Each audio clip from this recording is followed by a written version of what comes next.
দিল্লি থেকে কলকাতায় ফিরলেন তৃণমূল সাংসদ সায়নী ঘোষ। হয় তিনি দলে আছেন, না হলে ভয়ঙ্কর বিদ্রোহী, বললেন কুণাল ঘোষ।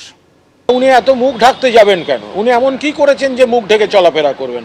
আপনারা চেক করুন যে আজকের ছবি কিনা, কারণ এ তো পুরো করোনার সময়ের ছবি। এয়ারপোর্ট থেকে বেরোচ্ছেন, যে মুখ ঢাকা, সে একটা ভয়ঙ্কর একটা গোপন গোপন গোপন গোপন ভাব। হয় তিনি দলে আছেন, নইলে তিনি একটা ভয়ঙ্কর বিপ্লবী। দুটোর মাঝখানে তো কিছু নেই, কিন্তু তার জন্য মুখটা ঢাকতে হবে কেন? আপনারা আরেকবার চেক করুন ওটা সত্যিই সায়নী ঘোষ কি। যে ৪৫ বছর একটা সিনিয়র লয়ারকে রেসপেক্ট দিতে জানে না, যে মনে করে যে ক্যামাক স্ট্রিটের এমপ্লয়ি, তার সঙ্গে কেন থাকতে যাব? এত অ্যারোগেন্সি কিসের? কিসের এত অ্যারোগেন্সি? কিসের এত ফ্লাকচুয়েটিভ ডিসিশন?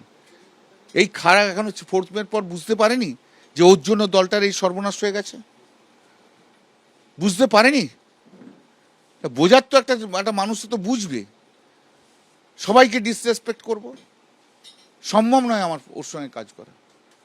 আমি দিদির সঙ্গে আছি, মানে এই হারে হারের জন্য তো ওর ওই তো সবচেয়ে বেশি রেসপন্সিবল। লোকে কি বলছে? আমার মতো সৎ রাজনীতিবিদ কজন আছে আমি বলছি তোমাকে, ক্লেম করছি আমি, কিন্তু আমাকেও তো চোর চোর শুনতে হচ্ছে ওর জন্য। মানে অভিষেক বন্দ্যোপাধ্যায়ের জন্য আপনাকে নিশ্চয়ই শুনতে হচ্ছে না। 2022-এই তো আমি বলেছিলাম যে একে হবে না, এর দ্বারা দল থাকবে না। পুরনো বার করো, দেখো।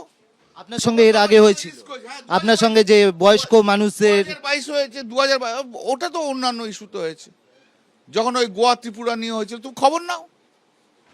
ডায়মন্ড হারবার মডেল নিয়ে বলেছিল, এই তো ডায়মন্ড হারবার মডেল আজকে শেষ করে দিয়ে গেল পশ্চিমবাংলা। এই ডায়মন্ড হারবার মডেল নিয়েই তো কথা বলেছিলাম 2022, আমি একা। আপনি থাকবেন এই অভিষেক বন্দ্যোপাধ্যায় দলে? দিদি, এটা দিদির ওপর নির্ভর করছে। দিদি যদি মনে করে যে অভিষেক ছাড়া চলবে না, আমি খুব দুঃখিত যে আমাকে ছেড়ে চলে যেতে হবে। কল্যাণ বন্দ্যোপাধ্যায় আজকে রীতিমতো অভিষেক বন্দ্যোপাধ্যায়ের বিরুদ্ধে খড়গহস্ত। তিনি মমতা বন্দ্যোপাধ্যায় তো রীতিমতো আলটিমেটাম দিয়েছেন যে আইদার অভিষেক বন্দ্যোপাধ্যায়কে রাখুন, নাহলে কল্যাণ বন্দ্যোপাধ্যায়কে রাখুন। দেখুন, এটা কল্যাণবাবু, তিনি বর্ষীয়ান রাজনীতিবিদ, দীর্ঘদিনের সাংসদ। এটা তিনি কি বলেছেন আমি শুনেছি, আমিও টিভিতে শুনেছি। এটা কল্যাণবাবুর মতামত।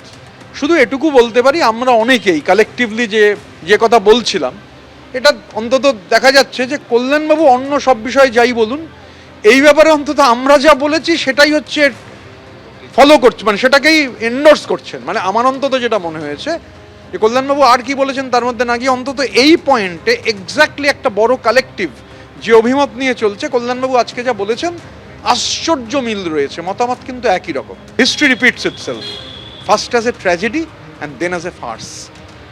তো যা হচ্ছে, সং আছে, গঠন নেই।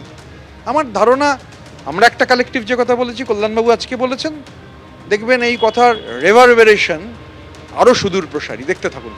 এবিপি আনন্দ, এগিয়ে থাকে, এগিয়ে রাখে।